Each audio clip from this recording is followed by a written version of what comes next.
Hai, Assalamualaikum warahmatullahi wabarakatuh. Pada kesempatan malam ini seperti biasa gue kembali lagi ya guys, menceritakan kisah horor seperti yang sesudah-sudahnya. Masyarakat Indonesia memang tak pernah lepas dari cerita horor guys. Ada banyak sekali pengalaman horor yang dibagikan warganet ke media sosial. Tak jarang cerita horor tersebut pun mengundang ketakutan tersendiri. Entah itu kisah nyata atau hanya sekedar fiksi belaka. Sehingga banyak yang merasa terbawa atau terhanyut dan ikut merasakan situasi dan kondisi yang terjadi dalam cerita horor tersebut ya guys. Terima kasih sudah diklik video ini. Langsung saja kita masuk ke ceritanya. Cekidot.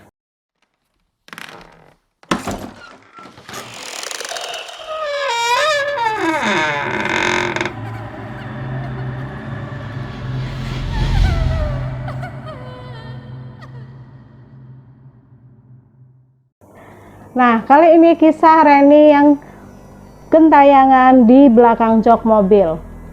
Kejadian bermula ketika seorang pria bernama Krishna yang bekerja sebagai sales di sebuah perusahaan rokok terbesar di Indonesia baru saja mendapatkan bonus dari kantornya. Ia mendapatkan bonus karena berhasil mencapai target yang telah ditetapkan perusahaan tersebut. Berhubung bonus itu terbilang lumayan, ia pun berencana untuk membeli sebuah mobil guys. Krishna saat ini tengah memiliki seorang istri yang sedang hamil muda. Karena ingin memanjakan istri yang sedang hamil muda, ia pun membeli sebuah mobil dengan harga yang pas di kantongnya. Dirinya berencana untuk membeli sebuah mobil dengan kondisi bekas namun masih bagus, agar bisa lebih murah dan dapat dibayar dengan cash guys. Singkat cerita, Krishna menemukan mobil yang pas di hati dan budgetnya, yakni mobil Grand Livina berwarna abu-abu. Krishna membeli mobil tersebut dari sebuah bapak-bapak yang sedang membutuhkan uang. Karena dirasa cocok dan pas, akhirnya Krishna bersepakat dengan bapak tersebut. Awal mobil tersebut datang ke rumah pasangan baru menikah tersebut. Mereka berdua sangat senang sekali. Mereka jadi bisa leluasa pergi kemana saja dengan mobil sendiri tanpa memakai mobil kantor. Namun baru beberapa hari di rumah, mobil si abu monyet mereka menamai mobil tersebut selalu tercium bau amis guys. Iya, bau amis darah. Mereka selalu mencoba mencari-cari di sela mobil untuk mengetahui sumber dari bau amis tersebut. Yang dilakukan dan ditakutkan justru ada binatang yang mati yang mengeluarkan darah. Tapi semua itu tak membuahkan hasil karena tak ada satupun binatang mati di sela-sela mobil tersebut guys.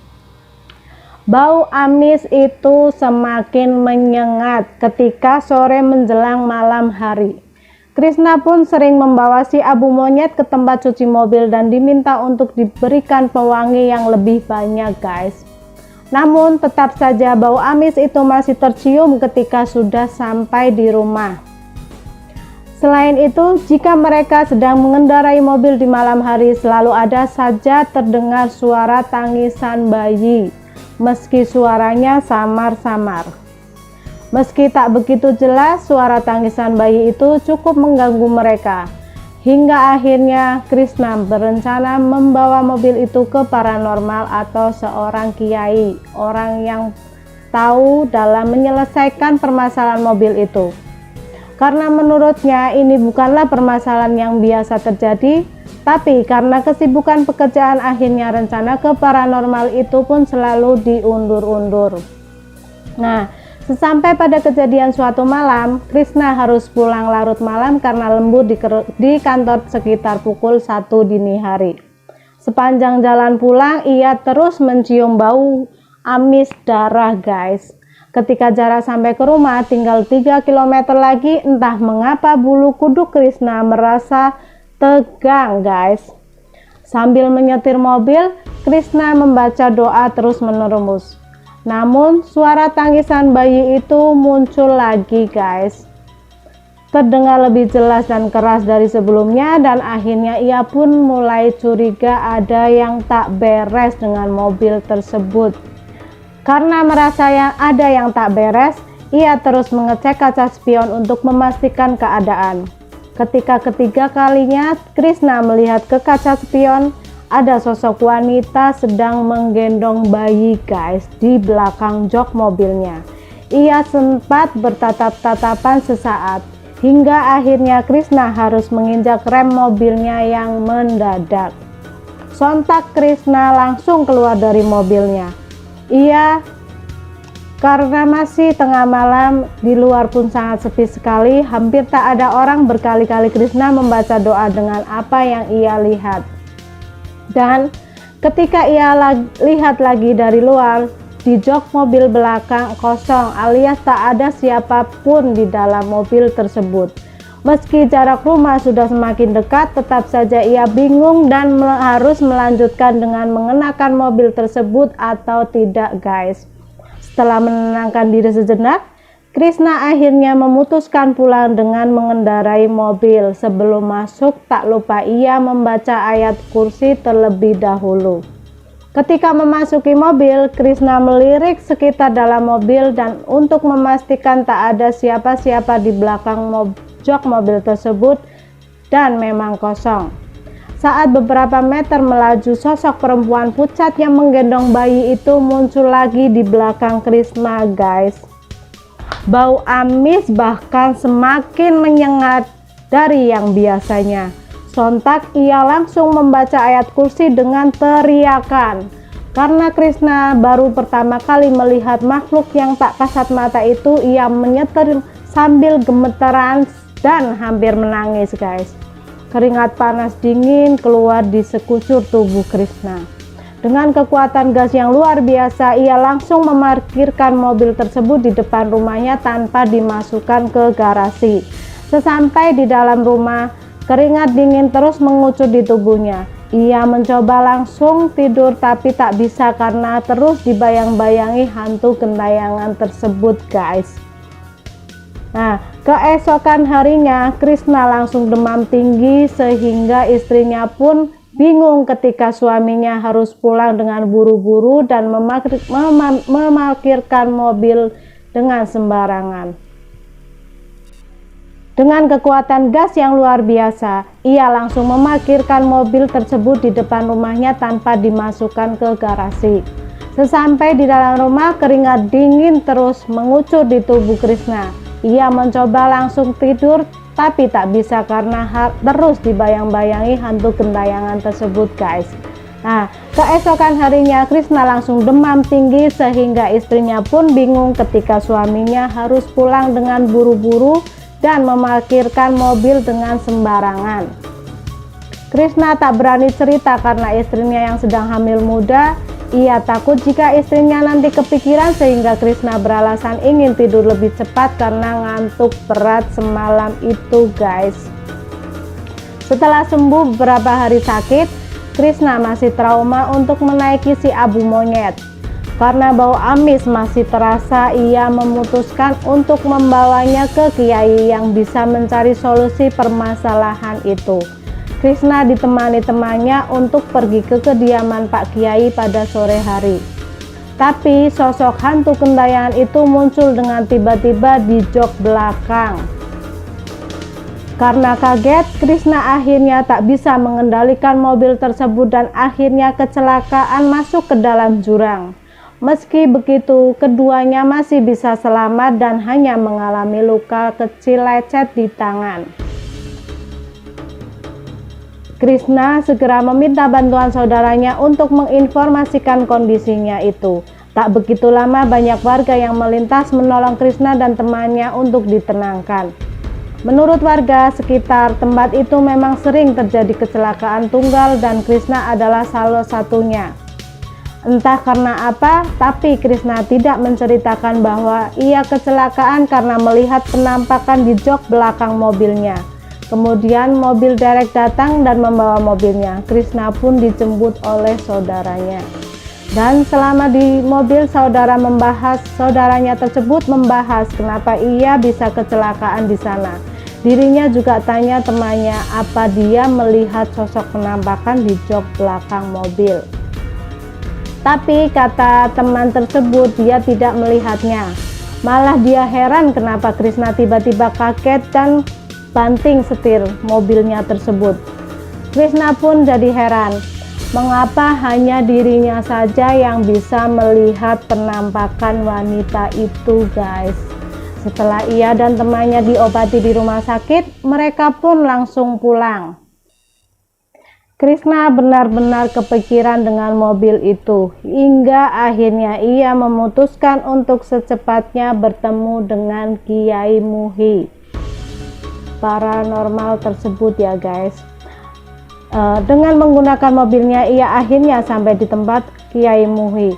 Beliau langsung mempersilakan masuk dan tanpa basa-basi Krishna pun langsung ceritakan kejadian demi kejadian yang telah dialami oleh Krishna. Kiai Muhi sebetulnya ingin mengecek langsung ke mobilnya, tapi berhubung mobilnya masih di bengkel jadi diurungkan. Kiai Muhi bilang bahwa jika ada suatu benda yang dihuni makhluk halus, maka bisa jadi sebelumnya ada kejadian yang berhubungan dengan makhluk halus tersebut. Jadi, ia disarankan untuk menemui pemilik mobil ini. Nah, sebelum pulang, mereka pun diberi beberapa botol air doa agar lebih tenang, guys. Esok harinya, sepulang Krishna dari kerja, ia pun langsung menemui pemilik mobil yang sebelumnya. Sebut saja namanya Pak Yahya. Dirinya mengutarakan maksud kedatangan dan menceritakan beberapa kejadian yang menimpa Krishna terkait mobil itu, dan Pak Yahya pun kaget, guys. Selama beliau memakai mobil itu, beliau tidak pernah merasakan atau menemui keanehan-keanehan, apalagi sampai melihat penampakan. Beliau juga tidak pernah berlaku atau berbuat sesuatu hal yang janggal terhadap mobilnya. Sampai mobilnya dihuni makhluk halus tersebut. Karena tak menangkap kebohongan dari pernyataan Pak Yahya, Krishna jadi buntu. Kenapa mobil yang dibelinya itu ada penunggunya? Oke, setelah ngobrol panjang lebar, akhirnya pun pamit dan Pak Yahya memberikan saran kalau mobilnya harus diruat atau dibersihkan dari makhluk yang tak kasat mata tersebut. Seminggu setelah pertemuan dengan Pak Yahya, Krishna pun mendapat telepon dari orang bengkel. Katanya karyawan bengkel di sana sering mendapati seorang wanita sedang duduk menggendong bayinya di jok belakang mobil Krishna tersebut, guys. Mereka pada ketakutan dan baru sekarang ini mengalami kejadian tersebut. Krishna pun langsung berkoordinasi dengan Pak Yahya agar proses ruat mobil ini dipercepat saja. Karena ternyata makhluk ini mulai menempatkan dirinya pada siapa saja, guys. Pak Yahya pun setuju. Beberapa hari setelah itu mereka pun langsung datang ke bengkel, dan di sore hari setelah bengkel tutup, mereka sudah meminta izin pada pemiliknya bahwa akan melakukan ruat pada mobil itu. Pak Yahya datang bersama seorang pria setengah baya memakai baju koko dan sorban. Beliau mengenalkan diri sebagai Pak Hadi yang akan melakukan ruatan itu. Mereka pun memulai acara ruat mobil ini. Di sana selain ada Pak Krishna, Pak Yahya dan Pak Hadi, ada juga pemilik bengkel dan beberapa karyawannya, guys. Mobil ini dimandikan dengan air yang katanya sudah didoakan. Semua bagian mobil baik dalam dan luar dipercikan air dan Pak Hadi berdoa di dalam mobil. Ketika Pak Hadi sedang berdoa di dalam mobil, ada salah satu karyawan bengkel ada yang kesurupan, guys. Dia langsung terjatuh begitu saja dan tiba-tiba berteriak, Jangan usir kami. Jangan usir kami. Sontak orang-orang yang ada di sana semuanya kaget dan takut, guys. Pak Hadi langsung keluar dari mobil dan langsung memegang ubun-ubun orang yang kesurupan tadi. Beliau langsung bertanya, "Ini siapa?" "Saya Reni, Pak." "Kamu yang ada di dalam mobil ini?" "Iya," katanya sambil menangis. "Kenapa kamu tinggal di mobil?" "Karena saya meninggal Di sini bersama bayi saya, jawab dari hantu tersebut. Kamu meninggal kenapa? Doni, bilangnya seperti itu, kata hantu tersebut. Orang yang kesurupan itu malah menangis dan menyebut nama Doni. Entah siapa Doni itu, Krishna tidak kenal, tapi raut muka Pak Yahya jadi berubah guys. Beliau seperti kaget dan gugup. Entahlah, Krishna pun bertanya pada Pak Yahya, Bapak kenal dengan yang namanya Doni? Itu anak saya, ujar Pak Yahya dengan muka pucat pasi guys. Ternyata Pak Yahya punya anak namanya Doni yang masih sekolah di SMA kelas 3 guys. Wah, Krishna pun kaget dibuatnya. Sedangkan arwah Reni ini tidak mau disuruh meninggalkan mobil tersebut karena katanya dia nyaman ada di sana. Dia malah menangis dan terus menangis. Pak Hadi yang berusaha untuk memindahkan arwahnya seperti kewalahan. Beliau terlihat capek sekali. Krishna dan Pak Yahya akhirnya mengambil keputusan untuk mencari tahu dari Doni. Mungkin Doni tahu sesuatu seseorang tersebut yang bernama Reni. Akhirnya mereka sudahi ruat mobil ini. Ia langsung ikut Pak Yahya pulang ke rumah beliau untuk bertemu dengan Doni. Kebetulan Doni sedang ada di rumah, jadi mereka bisa langsung bertanya kepadanya. Ketika mereka menanyakan nama Reni pada Doni, reaksi Doni langsung kaget dan pucat pasi wajahnya. Pak Yahya langsung curiga melihat reaksi Doni. Krishna pun begitu. Jadi mereka desak Doni untuk menceritakan siapa Reni sebetulnya. Nah, ternyata Reni ini adalah pacar Doni guys. Mereka sudah berpacaran cukup lama dan gaya berpacaran mereka bukan hanya sekedar pacaran biasa. Pacaran mereka sudah melewati batas dan akhirnya Reni pun hamil guys. Awalnya Doni bersedia bertanggung jawab atas kehamilan Reni, tapi Doni berjanji akan menikahi Reni setelah mereka lulus ujian SMA. Dan Reni pun menyanggupinya, walaupun Reni harus menunggu dan menutupi perut buncitnya yang semakin lama semakin membesar. Tapi malam itu Reni minta tolong pada Doni bahwa ia merasakan mules di perutnya.